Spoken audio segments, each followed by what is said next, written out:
And here comes Orange. So the second strongest player on Team North has now appeared on the battlefield.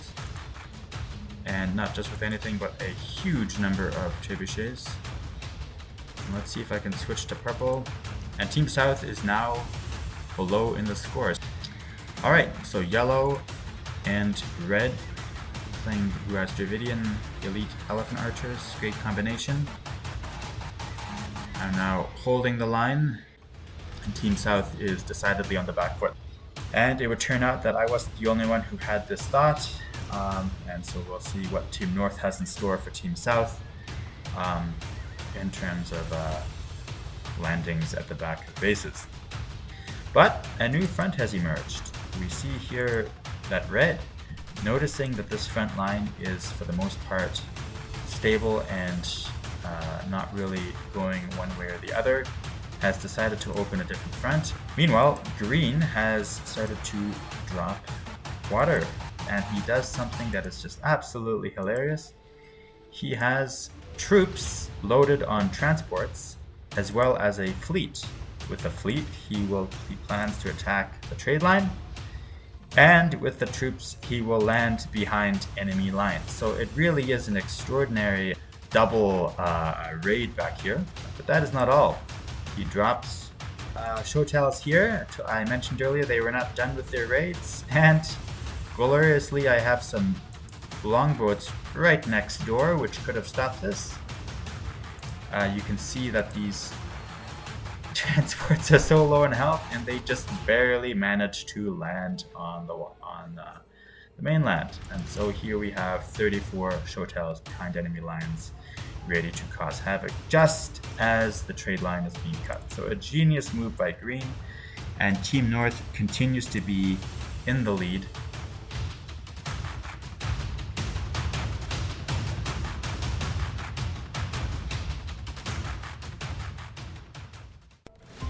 Alright, welcome everyone to another very memorable game of Age of Empires 2, 7th edition. So we are back on our familiar China real-world map. Really just such a dependable map. Can't have enough games on this map. So let's get right into it. We have, I'm going to call it Team South, here on the southern end of the map. You have Teal playing Vikings, that's me there. We have Red playing Dravidians. Yellow playing Persians, and purple playing Mongols. Very appropriate for this map. Also on the western part of the map, which is kind of where the Mongols invaded in real history. And then on the other end we have, let's just see if I can get this to work, Team North. So we have here orange in top left, Slavs. We have gray playing Magyar. Green playing Ethiopians, and blue playing Hindustanis. So a nice variety of players and civilizations. I'll mention right away that this is an unranked game, with the ELO level being around 1100 or 1050 on average. So folks, this game was memorable, mostly just because it showed a whole range of things you can do with this map, which is something I've kind of hinted at in other videos, but I think this game really shows the whole range of what's possible on the map. And definitely also memorable for being a very close game. Alright, so we're just going to speed it up here and see how the game proceeds. I do believe there isn't too much happening at the very beginning, but I may have missed something. For those who haven't seen this map before, so there is water on the eastern side of the map. It can be considered a land map for sure, but there is some water here, which does give an advantage to whichever team has the most access. With many players being familiar with this map, we see people taking advantage, Team South taking advantage of the water, and then the same with Team North, but actually surprisingly to a lesser extent. Usually the team that has this much access to the water would take more advantage of it, I suppose. Alright, so purple doing a great job of creating a little bit of a defensive position here. And I actually didn't see this. Orange is also fishing in this little lake over here. Also has done a great job of walling off. So I do think that the first salvo of the game is actually happens on the water. I think I had a pretty good start to this game, but we'll see how that continues. So Gray has also walled off up here, even though he is in pocket position. You never know with these types of games whether or not you'll be hit, even if you're in the pocket position. Alright, so here's, I believe, the opening little salvo, some explorations happening. And we have the first players in the Castle Age. And here it is. So, Team North is being raided on the water. And this isn't too much of a big deal because they didn't really invest too heavily on the water, but definitely a nuisance for sure. And is always annoying to see, but you know, sometimes it's important to recognize when you have a sunk investment, and I guess Green does that here and does not bother building ships to counter that. And then we also have a raid happening here. Some couple of knights. Vikings are not known as a cavalry civ, but they do have the ability to make at least cavaliers. And that's how you sneak through. So a little bit of raiding happening there, actually on the water and on land. Now, usually I try to raid the players that are pocket players because they are the least likely to expect being attacked. You know, maybe we should be raiding the players directly adjacent to us, given past experience. So far Team South to a pretty good start here, but we've slowly come to realize that doesn't really mean that much. We see Green here doing a pretty strong econ boom. He is not actually first in the stats, oh, almost first in the stats, but not quite. How many town centers? You've got 6 town centers. Now that is quite greedy. 6 town centers, but he is walled off. So definitely, oh, not quite, but is pretty well protected. Right, so we do see a couple of longboats here. Now I do think I had a pretty good start here actually. I didn't quite appreciate the amount of damage I was doing. But like all good things, I suppose my raid here does eventually collapse. So this is a bit unfortunate for Green. He does try to drop a castle, has to cancel it, and loses access to these 2 plots of resources. One thing I'll mention now is just, you see this map has all kinds of little peninsulas here. There's one over here, but there's this one, of course, up here. Southern one, really just a lot of little peninsulas. There's actually another peninsula down here. So if you know the map, you can really take advantage of it and do all kinds of fun things with that. Of course you do need to know the map. So red here building an advanced base to help out purple, who is also prudently dropping a castle. Yellow seems to be fine, he has his walls up. As for blue, we're going to see, well, he does not have his wall up, and we will see that he really overdoes the wall, and he has not walled off his shallows there, and doesn't have this part walled off either, and actually ends up walling off his own allies from being able to trade properly. But I get ahead of myself. So far it looks like Team South is really in a solid position. In fact, Team South looks to be winning, and you see they are quite ahead in the score. Although you're beginning to see Orange, who's now ahead of most of Team North, and Green, winning the first major engagement between the 2 strongest players on either team, and Red is forced to retreat. Which isn't too much of a big deal. We do have fallback positions, but these are quick units, and you never want to have those running around in your base. So a little bit of a nuisance up there, but not too much of it. So this is when I decide to raid the coastline, but unfortunately Green knows what to do, and he drops towers, not just anywhere, but all over the place. Although I do think I get away with a couple more raids. Alright, so this is unfortunate here. Once again, green losing a lot of villagers. I'm not sure why he built it there and not right next to his gold patch, but I guess he really needed the gold in that moment and thought maybe I had left. But no matter, he is now raiding purple and doing quite a bit of damage. Purple is not really responding, has not called his villagers in, and yikes, that is a lot of damage here. So despite taking a hit up here to his economy, he is raiding purple. Now this is just, of course, a glory moment here. Complete misclick. I have no idea what these villagers were doing here. I must have somehow selected them by accident. Although I could also have said now that I brought them up to repair my ships. That would have been could have been a good answer to say, but I didn't bring them up for that reason. If I had also been smart, maybe I would have dropped a castle right here. That actually would have been a really great move to slow down and really distract him from the back. Unfortunately, I did not think of that, and this was only the beginning of the facepalm moments for me in this game. Alright, green continuing his raids, has done a lot of damage to purple, and the pressure is not letting up. Let's just switch to the other side and see if we can see any of that. No, 1 second, let me try the other side. Here it is.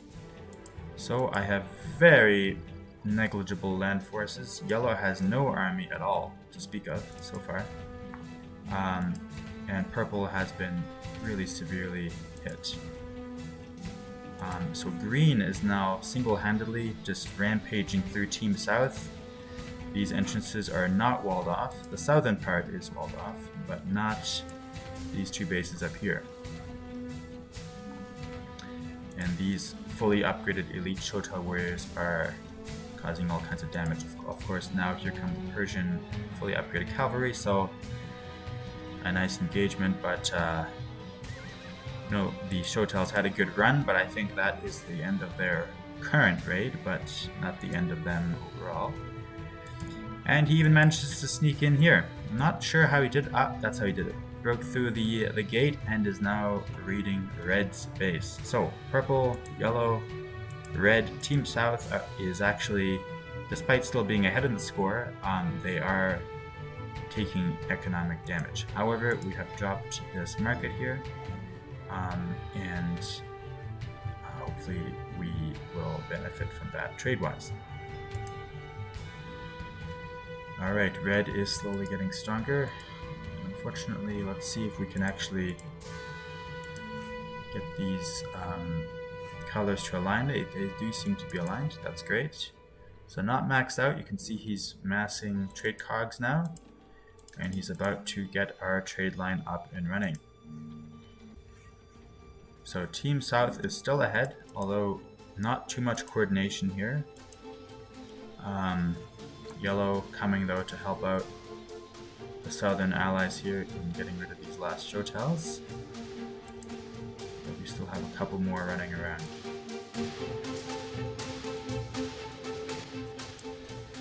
And here comes Orange. So the second strongest player on Team North has now appeared on the battlefield. And not just with anything, but a huge number of trebuchets. And let's see if I can switch to purple. And Team South is now below in the score. So purple is at 49 supply, has plenty of stone, 3,000 stone. He could drop how many castles was that? 4 or 5? Currently has none. Not to criticize my ally too much here, but just to give kind of an overview. And Team South is now on the back foot. So we had been ahead until now in the game, but we are now fully on the back foot, no longer raiding. But as a small consolation, we now have our trade line up and running. At least red does. Meanwhile, my trade cogs are hanging out uselessly, but they will eventually begin to trade. Alright, and this is just actually orange and green. We haven't even seen gray and blue yet on the front line. So right now it is basically a 2 versus 4, and the 2 players are winning against the 4. But Team South still has some cards up their sleeve, and here come the Paladins. Unfortunately though, for Team South, Green does not relent in his raids, and here comes another batch. It's a pretty even fight here. Don't ask me what I'm waiting for. That guy was kind of sent into a panic here. I sent some longboats here to the entrance in the hope of shooting off from the river. I had seen that done before in other games. Alright, so yellow and red playing who has Dravidian elite elephant archers. Great combination.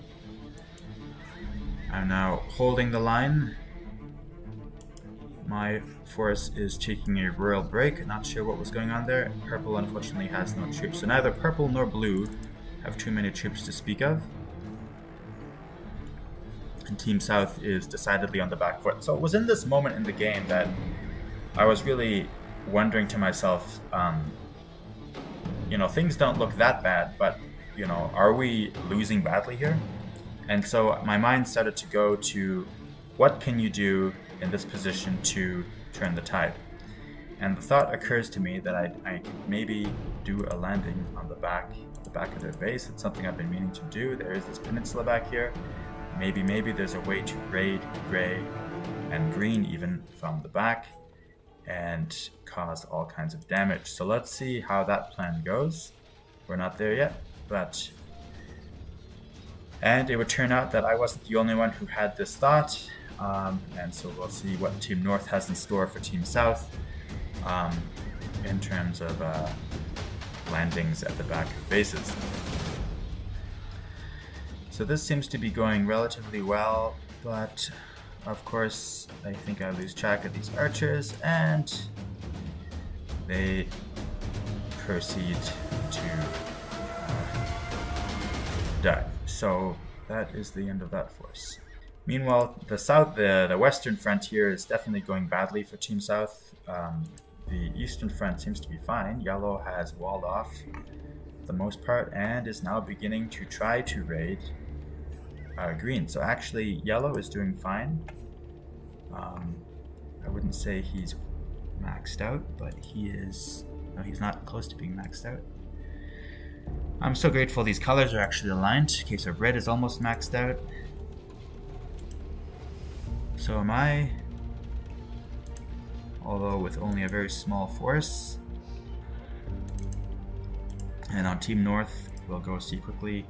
Green is 100% maxed out. So is, nope, orange is not quite. And let's see about gray, almost maxed out. So most of the players are almost maxed out. Blue I have decided to skip just because he does not really do anything for a while. Alright, so here goes what I was mentioning earlier.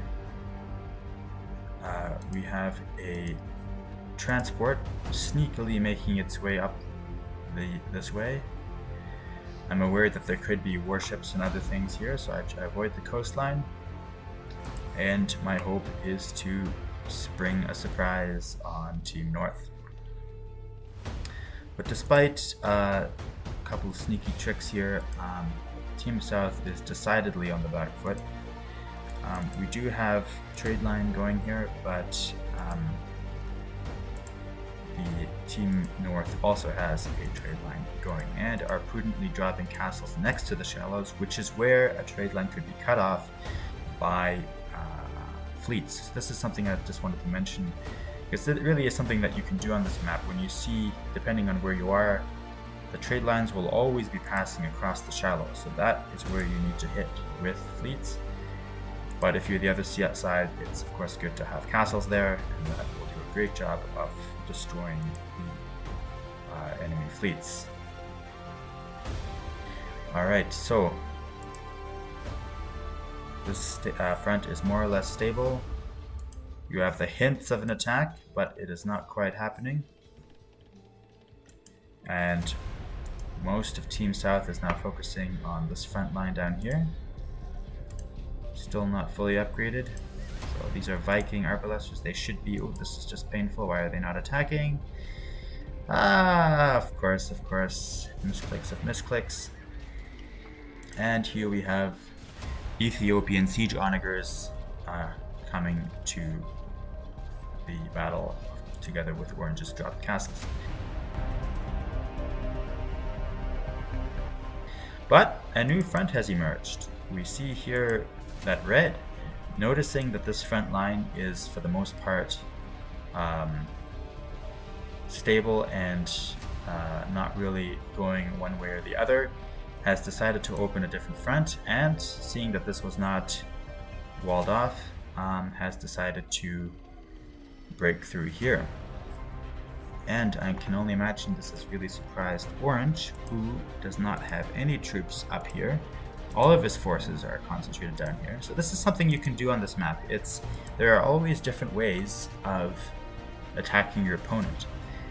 It's not as easy to attack your opponent as, let's say, on Arabia, but there are different ways of doing it. So it's both favors the defender and the attacker.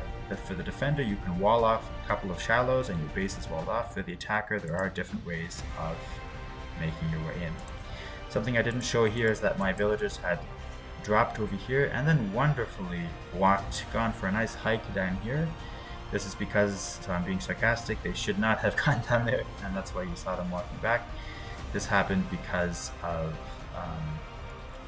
having one hotkey for all idle villagers, and then that happening. So I'm dropping stables here. Let's see if that comes into play. So both Gray has a base being dropped at the back, and so does Orange. So both Orange and Gray are about to have some pressure applied to the back of their base. So that is something you can do on this map. So again, one of those neat features. Meanwhile, Team North is making some progress here and is slowly crunching their way down. But unfortunately, Gray does see this, and he manages to drop a gate just in time, and I am not able to get these troops to actually enter. So he actually did see it just in time, and this drop ends up being a total flop. But at the very least, it has distracted Gray, and his forces are now no longer going to the front line because they are directed to the back of his base as he needs to deal with this. So at a very minimum, that's what it achieved. Meanwhile, Orange is now beginning to fight back. He has noticed what happened here, which is, I think, a great indication that he's a strong player. Some players would just give up when they notice that their base was attacked from an unexpected direction. They don't really have that much agility or flexibility. They don't really respond very well, but not Orange. Orange responds and begins to send infantry. Orange is an infantry civ, Slavs, versus Red, who is Dravidian, which is also an infantry civ. So we have two infantry civs playing against each other here. So let's see how this duel turns out. Meanwhile, Green has started to drop water. So he has a military fleet, and he does something that is just absolutely hilarious. He has troops loaded on transports as well as a fleet. With the fleet, he plans to attack the trade line, and with the troops, he will land behind enemy lines. So it really is an extraordinary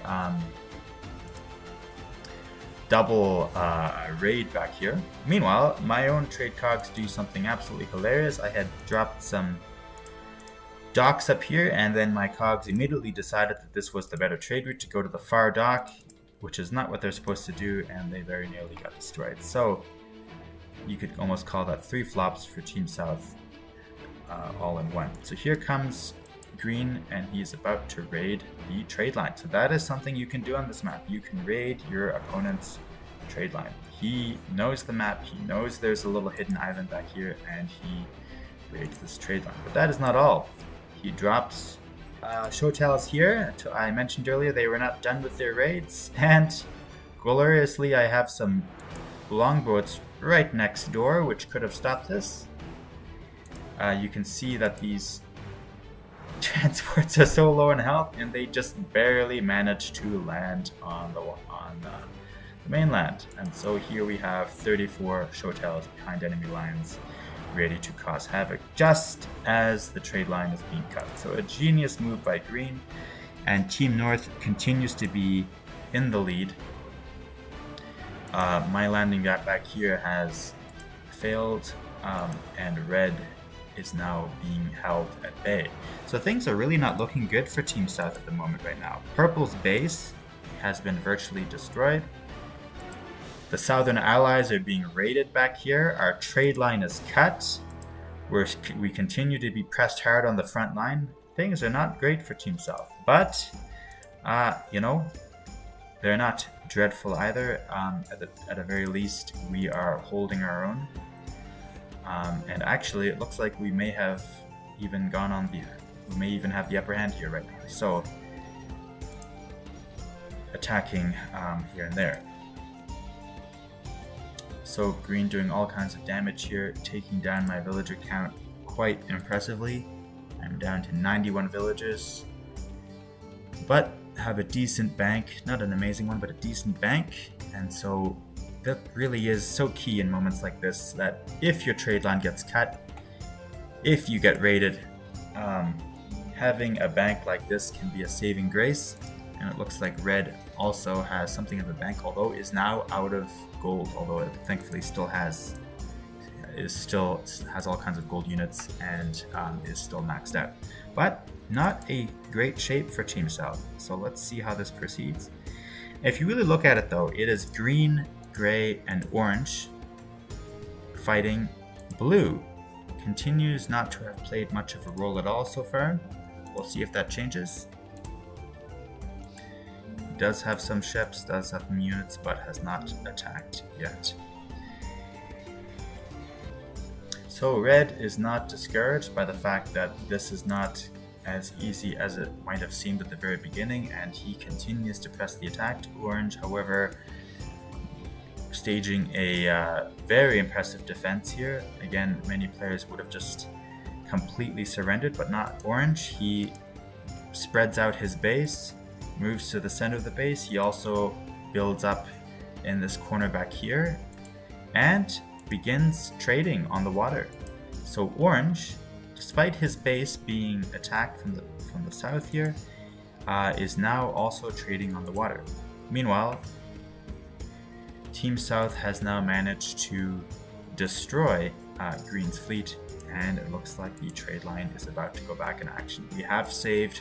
That is quite the sight here, all these trade cogs not being used, but the trade line will now recommence. So quite a scary moment there for Team South, but we managed to evade collapse, and we do not lose the main front line in this scary moment, and the game continues. So it's not really clear what's going to happen here. The game is quite close. You have a very even front lines here. You have the northern front, the middle front more or less being stable, and then of course the front on the water. But Team South, having been shaken up here, decides enough of this nonsense, and we are going to try to take the initiative on the water. So let's see how that proceeds. So you can really see it almost feels like a 3v3 right now. Both blue and purple are recovering, but purple is regaining strength. He's trading. Let's just look at his score here. Over 100 supply, 4,000 gold exact, and 8,000 forest wood. So just what he needs. He has castles, and he is dropping elite manga die, so fully upgraded. So let's see how that goes.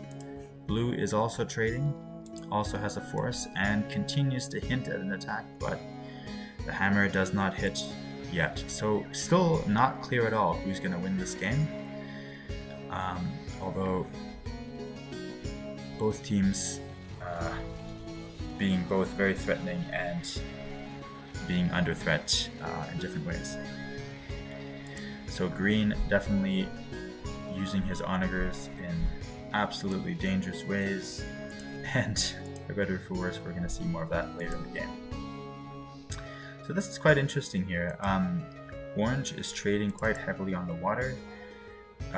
Team South has a fleet, but we do not at this time really threaten Team North's trade on the water. So it's kind of interesting. Both teams are trading on the water, which you don't really see very often. I don't think I've seen that before on this map, that where both teams are trading on the water. Usually you see one team trading exclusively on land, the other team trading exclusively on water. But not this time. You have part of Team North trading on land and part of Team North trading on water. So actually a very good fail-safe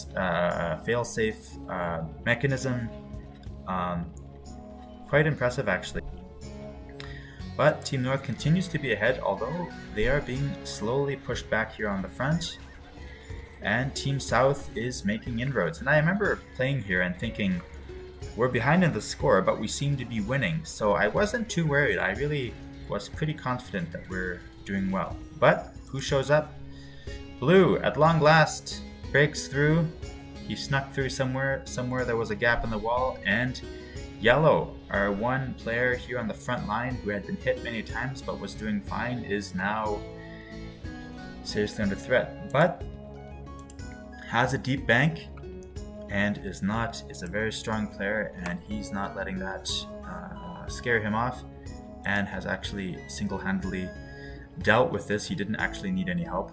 And hilariously now, kind of like the dragon having his tail pulled, now Blue has pulled the tail of the yellow dragon, and Yellow is coming to return the favor. So we'll just have to go see how that goes. So amazingly, this battle here continues. There is still no outcome, but Orange, very well placed, has a strong trade line, continues to rebuild. So again, that's something that you don't always see with players. Sometimes you'll see players just get hit once and give up, but not Orange. He continues to build villagers, and he has himself set up on the long run. So Team South trying to do a raid up here. This is me. Not completely sure what I was thinking, but I kind of snuck around this castle, and I guess I remember now actually. I thought that maybe Team North was trading here. So I was hoping to bump into a trade line along these shallows, and my idea was to use my archers to snipe trade carts. However, I did not find any trade line, and so I realized I need to keep looking. So now we're beginning to see that Team South seems to be taking the initiative more and more. Now just as I say that, we see Team North winning a battle here, but the center of the map is for the most part controlled by Team South.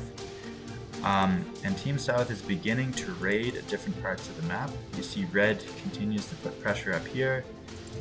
Teal is entering Gray's base on the very northern edge of the map.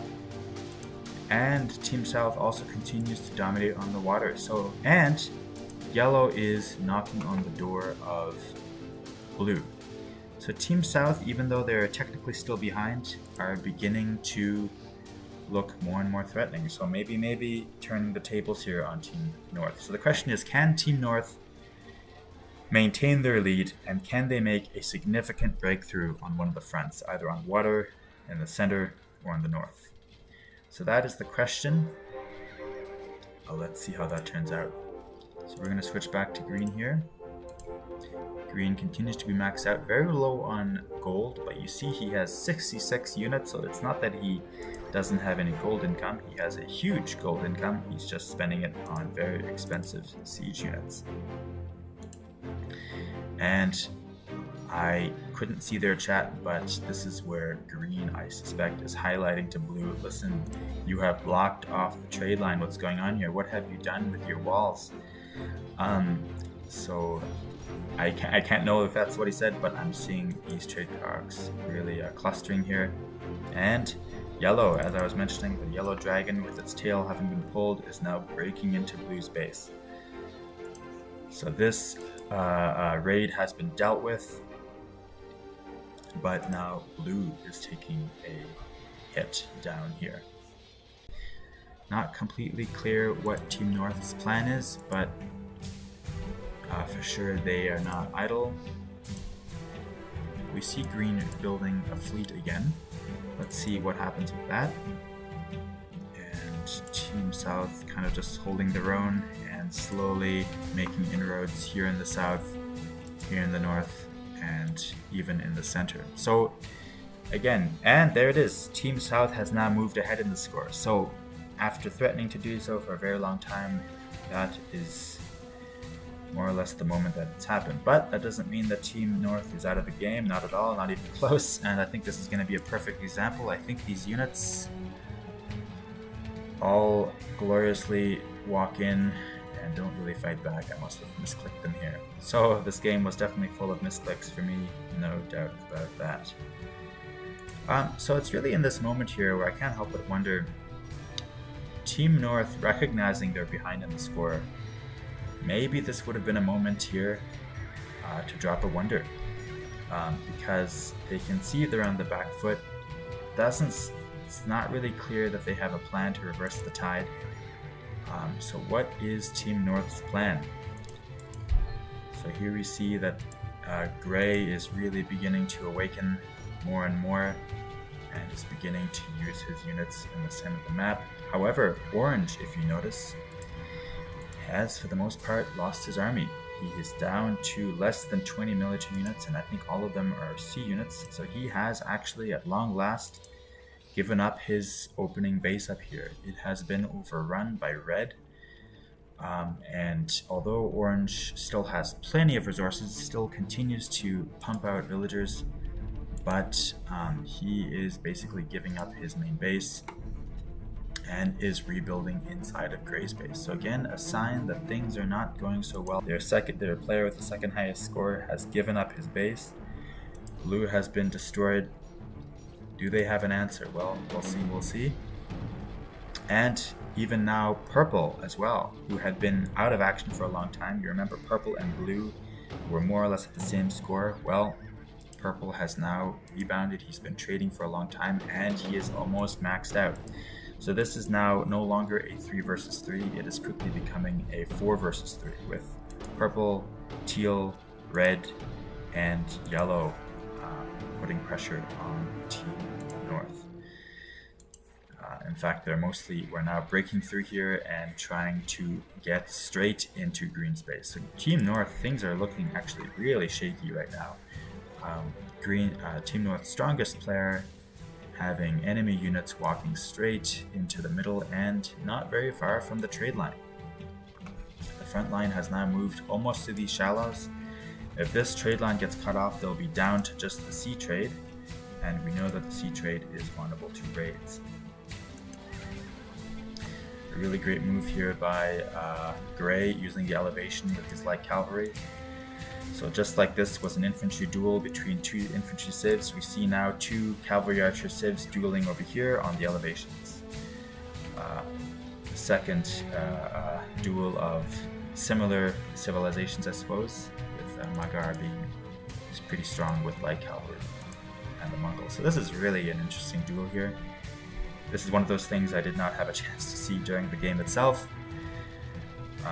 And let's see how this turns out. So these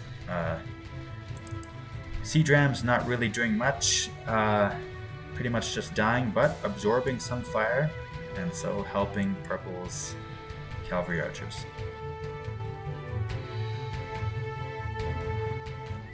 So things are looking worse and worse for Team North.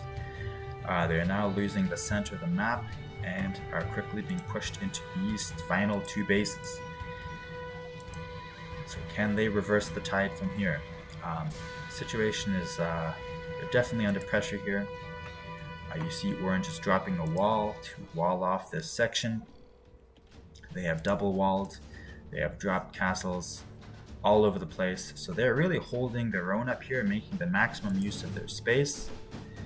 Having walled off everything. Oh, not there though, but everything else. But they are under pressure. And Red now also beginning to put pressure on the water and taking out part of Orange's trade. So Team North under pressure. Do they have an answer? Well, here Orange is saying good game. So Orange is ready to surrender, but through a little bit of encouragement, does not leave actually and continues to play.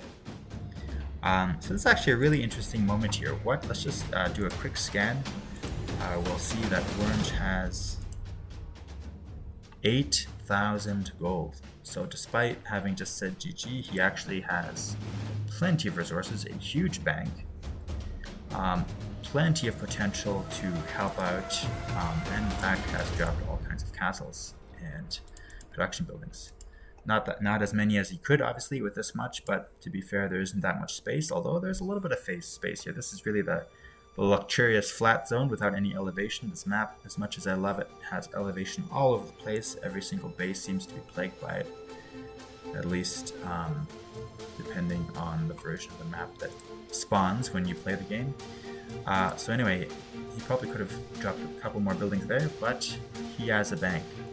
Gray as well, 30,000 wood, also a huge bank, but unfortunately no gold.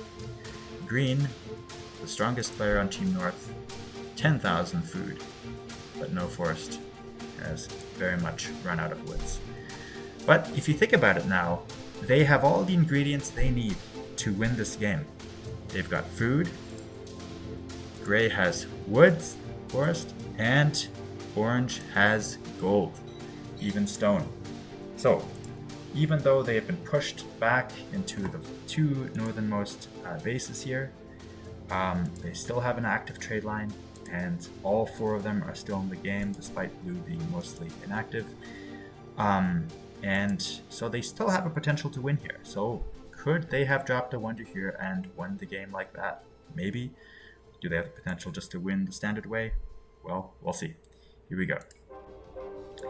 And look at that. Team North has actually won the battle on the water.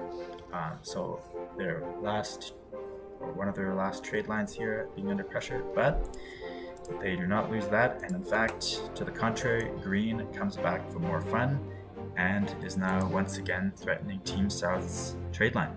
So even in this point in the game with the enemy at the gates, Team North continues to threaten the trade line of Team South. A nice encirclement there. Both red and teal trying their best to hold the line here, but actually no, it looks like green managed to, that Team South does manage to hold this trade line, so that is a quite fortunate defense here, and their trade line continues. I think as a precaution though, I had retreated all my trade cogs back here, and now that the battle has won, hopefully I go back to work, but knowing me, probably I forget about them for a while, but at least they survive. And so this is quite a strange moment here. Red is at the gates, threatening to break in, but who comes back into action? The guy who had said GG continues to pump out units. Could he have pumped out more? Most definitely, but he is pumping out units and is holding the line. And Green, who had been so close to losing his trade line here. Anyway, you see how the castle is burning. But, and I managed to miss this, so these were unfortunately a group of 30 Arbalesters that were taken out by this onager. Too bad I missed that, but that was one of those facepalm moments that you will see in these games. So, Gray continuing to help out Green, and despite being really pushed to the edge here, Team North is holding their ground. And if you see here, red has not broken through. Purple and yellow and teal continue to be held at bay. And green has once again rebuilt his fleet. Despite being desperately under pressure here, has rebuilt his fleet and is going for yet another raid. And this time succeeds, if I'm not mistaken. Oh, they high-fived and totally missed each other. I didn't see that at all. So these ships just sail right past, and we are going to raid each other's trade lines. So let's see how this turns out.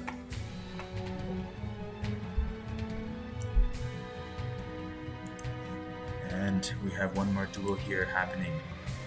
So, the other duel, infantry versus infantry, never ended. And red and orange are right back to their infantry duel ways. And then look at that, Team North is actually pushing back against red and Red's advanced base is being held at bay. And this frontier, although Team South is making progress, Green continues to have a force. I think he's still maxed out. No, not quite. And but definitely is still alive. But I think the trend is kind of obvious.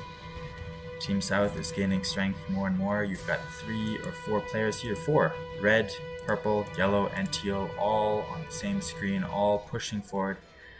So again, would this have been a moment to drop a wonder? Look how long they're holding the front line. You know, they're even pushing back, which is really impressive. And Green has won the battle on the water. So even in this stage of the game, Team North continues to threaten the trade line of Team South, and Team South needs to retreat with all of their trade cogs. And I think I actually start doing a very short trade line here to try to get some kind of trade going.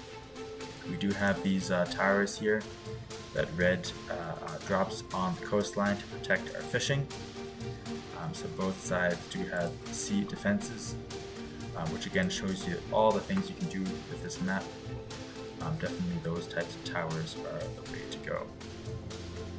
Team South continues to put pressure and is beginning to break through. Although, look at that choke. Really an amazing hold.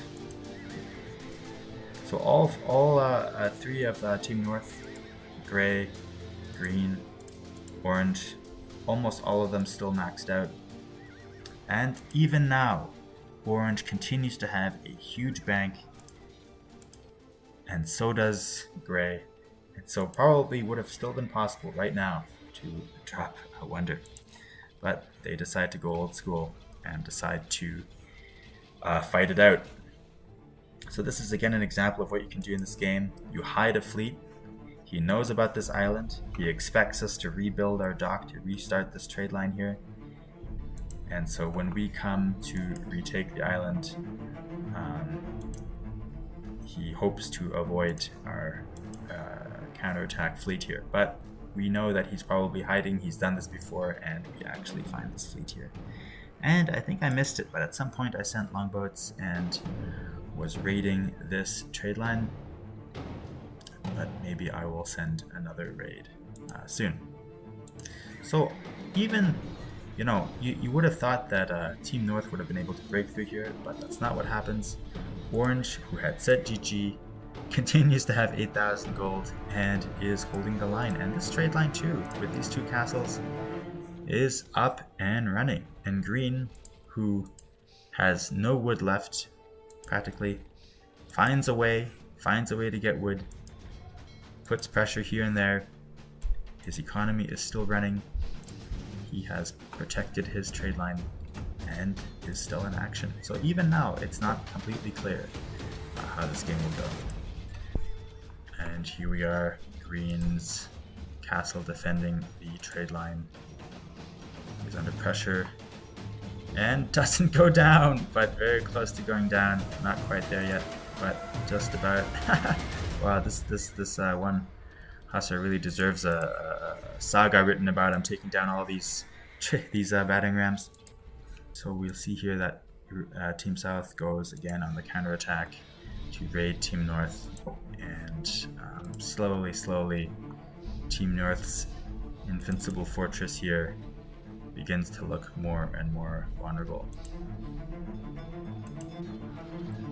But gray is almost still maxed out.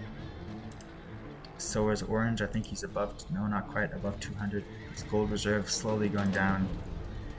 But green, who was Team North's strongest player, is now below 200 supply, and you see his land forces are, his access to wood now is slowly, this is his last access if I'm not mistaken, and nope, he still has it down here. But once he loses this access to forest, unless gray sends him 10,000 wood, which he could have done, I suppose, unless he does that, it will be the end for Team North. Alright, we've now reached the final countdown of this game, the last stand of Team North. You see that all of Team South is beginning to break their way through here. Red, purple, yellow, teal, pushing on this trade line here, and Team North's trade line is about to be hit as well. And red hilariously has created this protective defense around our trade island. So Team South is breaking through all over the place now, and this wall, which had so nobly protected the trade line, goes down, and their trade line is now vulnerable. And so that is more or less how the game ends. Team North being broken through here. So just an incredible game. Big hats off to Team North for just putting on such a heroic fight, and definitely exchanging extremely well with all of their light cavalry and siege onagers on these elevations. Heads off to Orange for holding the line here when it seemed like after losing this base and the center base, it really seemed like he was out of the game, but not so. He continued to put up a fight and actually even went on the counterattack, as you can see here. And then of course Green, despite having his trade line threatened, despite there being opponent armies ready to march into his base, he still was able to mount raids on Team South's trade line. So absolutely just kind of incredible and hilarious how that all played out. And of course, congrats also to the Southern team here, who did a really great job. You see Yellow, who had been hit hard by Blue and who had been raided and was on the frontline player, is now maxed out. And Purple, who lost his main base. We forget that his main base was destroyed. He was completely retreated and hiding in a corner down south, but he completely rebounded, maxed out, and played a decisive role in winning the game there. So big good job to Purple, and then of course Green and Red for being such creative players here in the middle, and helping out their teams in so many ways.